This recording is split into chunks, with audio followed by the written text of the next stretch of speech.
Do you love your brother who's sitting next to you right now? Because this is what the Prophet ﷺ has taught. Okay, to love one another.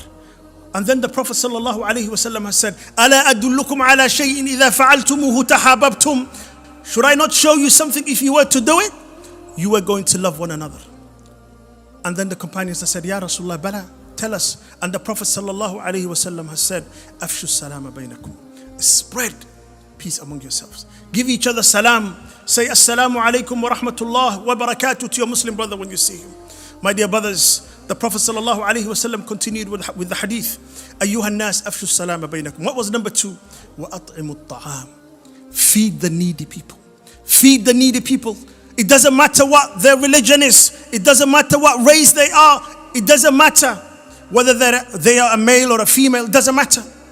What matters is that you feed the needy people. Subhanallah. Wa at'imu ta'am. This is what Islam teaches. This is the beauty of Islam.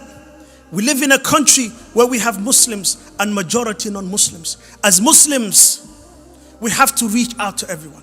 We have to help everyone. We have to be kind to everyone. Not only just to the Muslims, but we have to be also kind to our non-Muslim brothers and sisters in humanity. It's very important. وَأَطْعِمُوا الطَّعَامِ. And then the Prophet ﷺ continued and said, وَصِلُوا الْأَرْحَامِ. Take care of your kinship. Make sure that you never cut that tie.